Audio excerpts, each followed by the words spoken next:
मेरे प्यारे दर्शकों, मैं डॉक्टर उदयांशु तिवारी। मेरा पहला वीडियो इंसुलिन शॉक पे था। डायबिटीज केसेज में जो इंसुलिन की सुई लेते हैं और अचानक उनको हाइपोग्लाइसेमिया की कंडीशन हो जाती है, इसी से संबंधित मेरा पहला वीडियो था, जिस पर काफ़ी लोगों के व्यूज आए और काफ़ी लोगों के कमेंट भी आए और सराहा भी गया। इसी से प्रेरित हो करके मैंने सोचा कि डायबिटीज पर क्यों न एक वीडियो बनाऊं और आम लोगों के लिए जो उपयोगी हो उसको शेयर करूं। मेरे प्यारे दर्शकों, प्रशंसकों, वैसे तो होम्योपैथी में डायबिटीज का इलाज करना संभव है, लेकिन कठिन भी है। कठिन इस मामले में है कि बहुत सारी जानकारियां, बहुत सारे टेक्निक्स, बहुत सारी बातें अपनानी पड़ती हैं, तब जाके कहीं संभव हो पाता है होम्योपैथिक रूप से डायबिटीज का इलाज। यह एक लंबी प्रक्रिया के तहत गुजरना पड़ता है, तब कहीं जाके एक होम्योपैथिक डॉक्टर किसी डायबिटीज के मरीज को क्योर कर पाता है।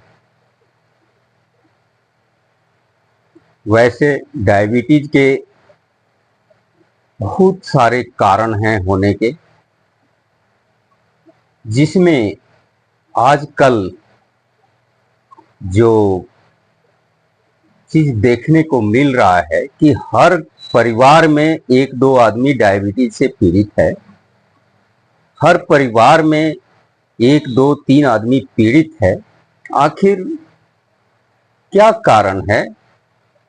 इसके तह में जाने पे ये महसूस होता है कि ये जितने भी मरीज हैं,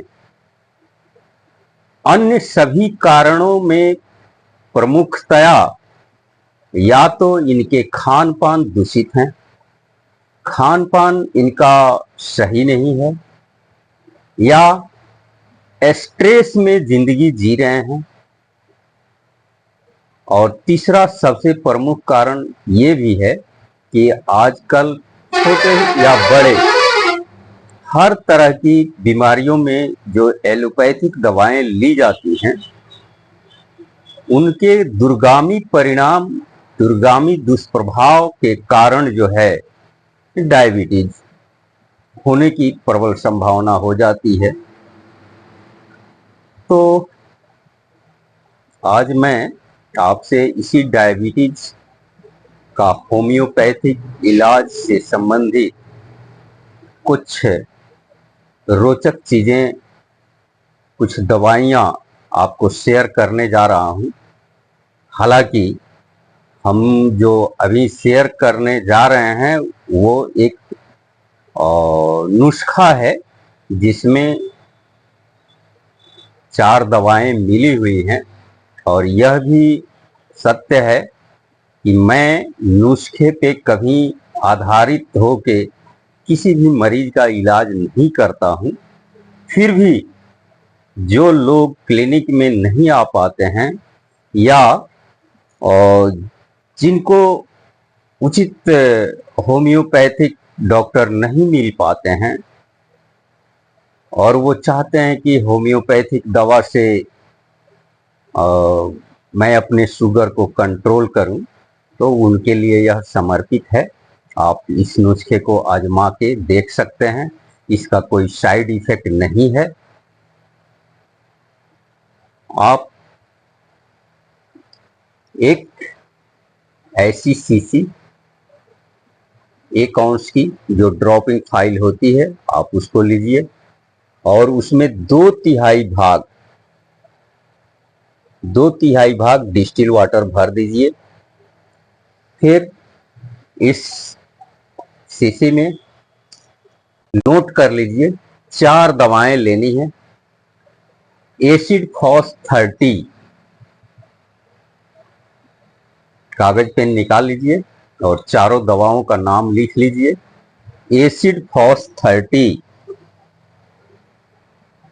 एसिड फॉस 30, लाइकोपोडियम 30,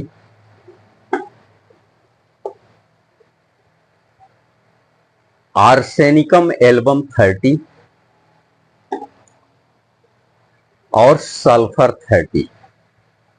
ये 4 दवाएं आपको लेनी है और इस शीशी में प्रत्येक दवा में से 24-24 बूंद दवा डाल देनी है। दवा का नाम मैं फिर से एक बार बोल दे रहा हूं। Acid phos 30, lycopodium 30, arsenicum album 30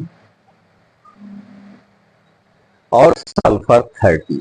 ये 4 दवाएं, इन चारों दवाओं की इस शीशी में, जिसमें इतना पानी भरा हुआ है 2 तिहाई, इसमें 24-24 बूंदें डाल देनी है और डालने के बाद इस शीशी का ढक्कन बंद करके इसको खूब बढ़िया से मिक्स कर देना है। मिक्स करने के बाद इसको रख लीजिए और 1 सप्ताह, मात्र 1 सप्ताह सुबह खाली पेट डायरेक्ट जीभ पे 5 बूंद दवा लीजिए, फिर दोपहर में 5 बूंद और रात में सोते समय 5 बूंद, मात्र 1 सप्ताह।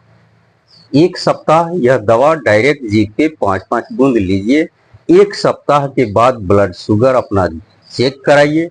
अगर ब्लड शुगर आपका डाउन हो जाता है, नॉर्मल हो जाता है या जितना था वो कम हो जाता है, तो आप इस दवा को आगे प्रतिदिन 1 बार सुबह खाली पेट 1 माह तक जारी रख सकते हैं। विशेष करके यह कंपोजिशन जो हमने बनाया है, यह उन रोगियों के लिए है जो प्री डायबिटिक सिंड्रोम से गुजर रहे हैं। प्री डायबिटिक सिंड्रोम यानी शुगर होने की प्रारंभिक अवस्था, जिसमें कभी जांच करने पे शुगर कम हो जाता है, कभी ज्यादा होता है, कभी कम हो जाता है, कभी कुछ रहता है, कभी कुछ रहता है, लेकिन लेवल से थोड़ा ऊपर रहता है। या जिनको अभी अभी डायबिटीज 2 टाइप हुआ है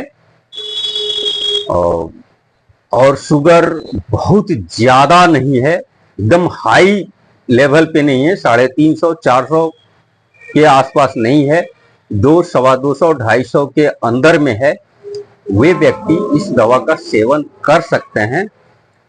हमें आशा है कि सभी को, जितने लोग भी लेंगे सभी को फायदा मिले या ना मिले, लेकिन इसमें जो दवाएं डाली गई हैं ये लगभग जो हमने कारण बताए, उन कारणों में 60-70% मरीज के लक्षणों को कवर करती हैं। 60-70% मरीजों का शुगर इससे कंट्रोल हो जाएगा और अगर कंट्रोल होने लगे 1 सप्ताह बाद, 1 सप्ताह लेने के बाद अगर शुगर जांच कराते हैं और शुगर आपका कंट्रोल रहता है, तो आप इसको 1 माह तक प्रतिदिन सुबह खाली पेट 5 बूंद जीभ पे डायरेक्ट ले करके जारी रखेंगे तो संभव है कि आपका शुगर ठीक भी हो जाए। तो अगर आप ये दवा तैयार करके आप प्रयोग करते हैं और आपका शुगर कंट्रोल हो जाता है, तो मैं आपसे प्रार्थना करता हूं कि कमेंट बॉक्स में जरूर अपनी स्थिति और राय को हमें बताने का प्रयास कीजिएगा। धन्यवाद।